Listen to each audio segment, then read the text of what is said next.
जय हिंद दोस्तों, बहुत बहुत स्वागत है आप सभी का हमारे YouTube channel government job factory में।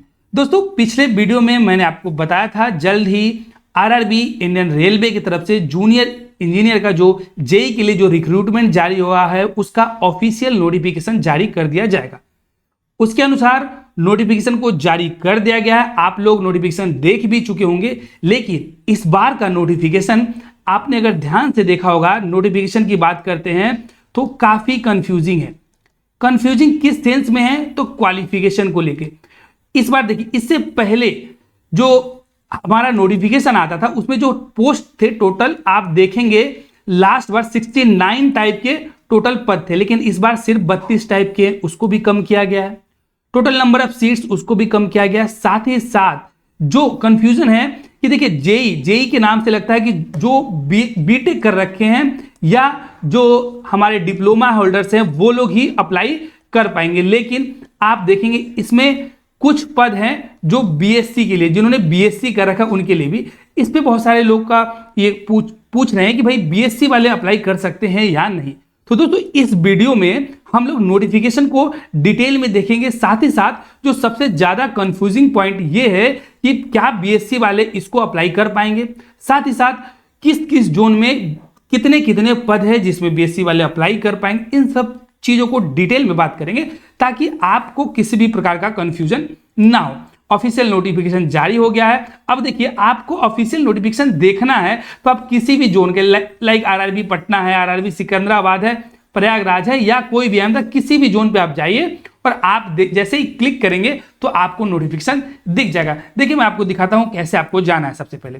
ठीक है, तो दोस्तों नोटिफिकेशन ऑफिशियल जारी कर दिया गया है, तो उस नोटिफिकेशन को आप या तो गूगल क्रोम में आप ऐसे अगर सर्च करेंगे आरआरबी सिकंदराबाद तो भी आपको वो चीजें दिख जाएगा। देखिए, ये है ऑफिशियल, मैंने सिकंदराबाद का वेबसाइट खोला है। देखिए, सेंट्रलाइज एम्प्लॉयमेंट नोटिफिकेशन आपको यहां भी दिख जाएगा जो लेटेस्ट अपडेट में। लेकिन आप सेंट्रलाइज एम्प्लॉयमेंट नोटिफिकेशन में अब जैसे ही जाएंगे आपको जितने भी अब तक नोटिफिकेशन जारी हुआ एज पर 2024 के कैलेंडर के हिसाब से वो आपको देखने को मिल जाएगा। देखिए, C1 जो एक आया था वो भी यहाँ पर है। CN नंबर 2 2024 में टेक्नीशियन सिग्नल एंड टेलीकॉम आया तो वो भी है। आप सब इंस्पेक्टर जो आरपीएफ के लिए, कांस्टेबल के लिए, एएलपी के लिए, और अभी जिसकी हम बात कर रहे हैं वो ये है 27/7/2024 को जारी किया गया है डिटेल सेंट्रलाइज एम्प्लॉयमेंट नोटिफिकेशन 2024। अब दोस्तों हम चलते हैं इस नोटिफिकेशन पे जहां पे हम आपको डिटेल में दिखाएंगे कि क्या है। ठीक है दोस्तों, अब देखिए ये है ऑफिशियल नोटिफिकेशन जिसके बारे में हम बात कर रहे थे। ठीक है, अब एक एक चीज को आप ध्यान से देखिएगा। सबसे पहले हम बात करते हैं जो ये सेंट्रलाइज नोटिफिकेशन एम्प्लॉयमेंट का जो नंबर है CN नंबर 3/2024। ठीक है, आपको ये इसमें अप्लाई करना, आप देख सकते हैं। अब जो रिक्रूटमेंट हुआ है यानी होगा वो जूनियर इंजीनियर के लिए, डिपोट मटेरियल सुपरिटेंडेंट के लिए, केमिकल मेट्रोलॉजिकल असिस्टेंट के लिए, केमिकल सुपरवाइजर रिसर्च के लिए एंड मेट्रोलॉजिकल सुपरवाइजर रिसर्च के लिए है।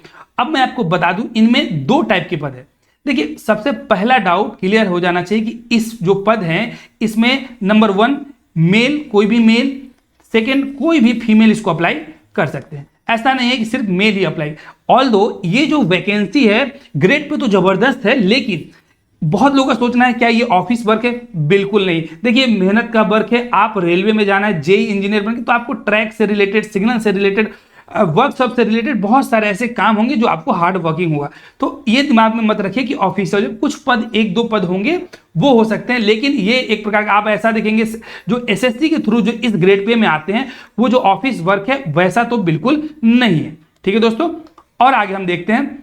अब देखिए, सबसे ज्यादा इंपॉर्टेंट कब से कब तक आप आवेदन कर सकते हैं। तो आपको जो ओपनिंग डेट ऑफ एप्लीकेशन है 30/7/2024 से स्टार्ट, यानी कल से आप इसमें ऑनलाइन आवेदन कर सकते हैं। लास्ट डेट आपकी बात कर ले तो 29/8/2024 तक ऑनलाइन आवेदन कर सकते हैं। एंड मॉडिफिकेशन आप कुछ गलत करते हैं तो 30/8 से लेके 8/9/2024 तक कर सकते हैं। पद की बात कर लेते हैं। देखिए, मैंने आपको बताया था post chemical supervisor research and metallurgical supervisor research, level 7 की बात करते हैं। देखिए, जो जेई है डिपोट मटेरियल ये लेवल 6 में, जो लेवल 7 का है एक बहुत ही जबरदस्त जो ये पोस्ट है। लेकिन ध्यान रखिएगा ये सिर्फ आरआरबी गोरखपुर के लिए सिर्फ 17 पद हैं। यानी सोचिए 7,951 में सिर्फ 17 पद है जो कि किसके लिए है?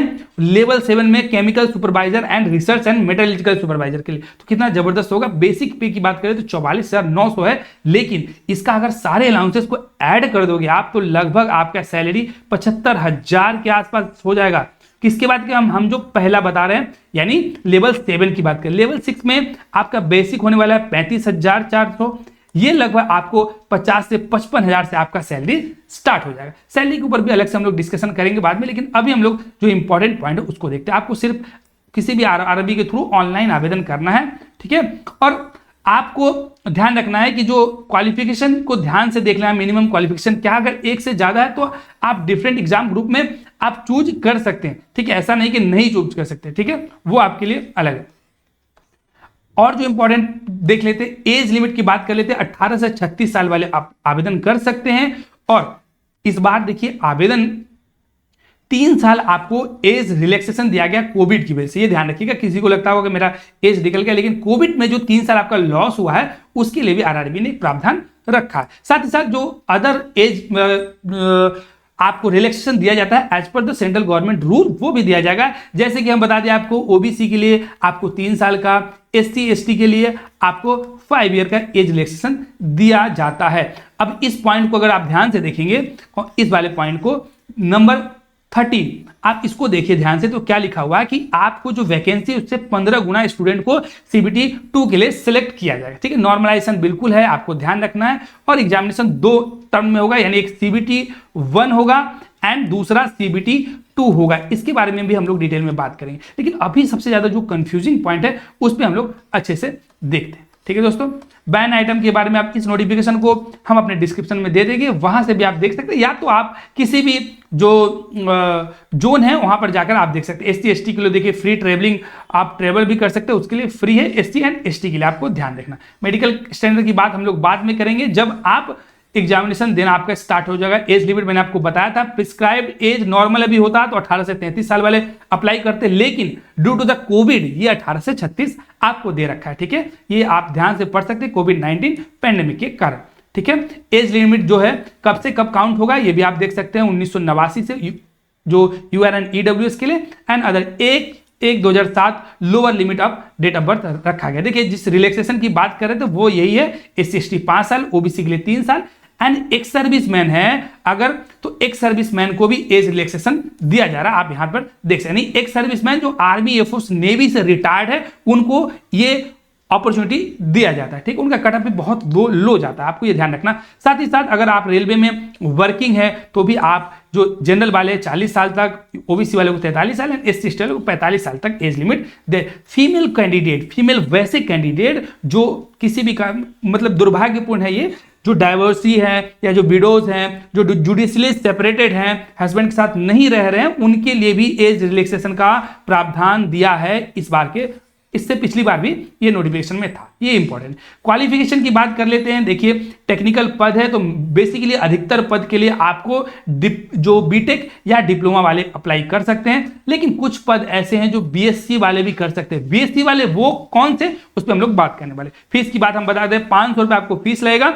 एंड जो एसटी एसटी है, एक्स सर्विसमैन है, फीमेल है, ट्रांसजेंडर है, माइनॉरिटीज है, उनको 250 रुपए का फीस लगने वाला है। लेकिन दोस्तों जो जनरल ओबीसी एंड ईडब्ल्यूएस को 500 रुपए का फीस लगेगा, वो फर्स्ट एग्जाम आप पार्टिसिपेट जैसे ही करोगे आपको इसका 400 रुपए क्या होगा, रिफंड कर दिया जाएगा। उसी प्रकार जो 250 रुपए एससी एसटी ओबीसी जो फीमेल को लग रहा है उनका भी फर्स्ट जो सीबीटी होगा उसमें अपेयर करोगे तो आपको रिफंड हो जाएगा। आपको ये ध्यान रखना है, ठीक है दोस्तों। और जो इंपॉर्टेंट पॉइंट है मैं आपको अच्छे से बता देता हूं।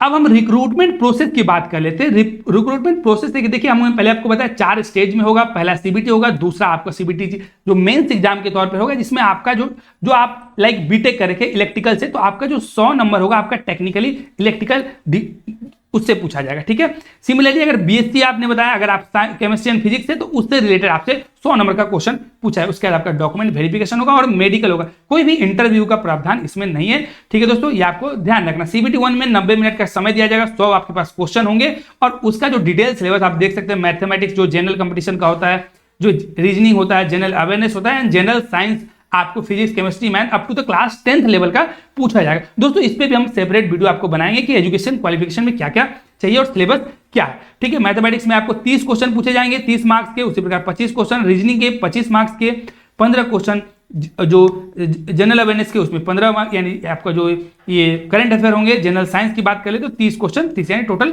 100 क्वेश्चन आपको 100 मार्क्स का होने वाला है। ठीक है दोस्तों, आपको ये ध्यान रखना। ठीक है, सीबीटी 2 में आप देख सकते हैं 150 क्वेश्चन आपको होने वाला है, 120 मिनट का समय दिया जाएगा। इसमें भी आपका जो जनरल अवेयरनेस भी होगा, फिजिक्स केमिस्ट्री भी होगा, 10th लेवल का बेसिक कंप्यूटर का नॉलेज इसमें होना जरूरी है, ये आपको ध्यान रखना है। साथ ही साथ बेसिक इन्वायरमेंट एंड जो पॉल्यूशन कंट्रोल है उससे भी आपको क्वेश्चन देखने को मिलेगा। यानी देखिए जनरल अवेयरनेस का 15 क्वेश्चन होंगे, फिजिक्स एंड केमिस्ट्री का 15 क्वेश्चन होगा, बेसिक कंप्यूटर का 10 क्वेश्चन होगा और basic environment and pollution control का भी 10 क्वेश्चन होने वाला। टेक्निकल एबिलिटीज की बात कर ले तो 100 क्वेश्चन, मैंने आपको बताया जिस भी फील्ड से आप ग्रेजुएट है, यानी आपके पास बीटेक है, डिप्लोमा है, तो आपको उससे रिलेटेड 100 क्वेश्चन पूछे जाएंगे, यानी टोटल 150 क्वेश्चन, 150 मार्क्स का होगा। समय आपको 120 मिनट का ही दिया जाएगा। ठीक है दोस्तों, आपको ये ध्यान रखना। अब देखिए ये आपका वो है कि किस प्रकार से आपके पास डिग्री है, 3 ईयर डिप्लोमा है, किस किस एग्जाम ग्रुप में, एग्जाम ग्रुप को समझना बहुत जरूरी है। कंप्यूटर साइंस, ठीक है, information technology, electronics and engineering में ही आता है। ठीक है, अब बीएससी है लेकिन ये सिविल इंजीनियरिंग से अगर आपने कर रखा है तो भी आप इसमें आवेदन कर सकते हैं। देखिए दूसरा टेबल 2 ये बहुत इंपॉर्टेंट है, बीएससी केमिस्ट्री एंड फिजिक्स, यानी जिसकी हम बात कर रहे थे। कंफ्यूजन क्या है कि अगर आप बीएससी हो तो बीएससी में आपका कम से कम केमिस्ट्री एंड फिजिक्स सब्जेक्ट होना बहुत जरूरी है, जो कि ये केमिकल एंड मेट्रोलॉजिकल असिस्टेंट के रूप में जो पद है, जिसको हम लोग शॉर्ट में सीएमए बोल रहे हैं, वो यही पद है जिसमें आप बीएससी वाले आवेदन कर सकते हैं। इसका आपको ध्यान रखना। अब देखिए कुछ में जो टेबल थर्ड है हम आपको बता देते हैं।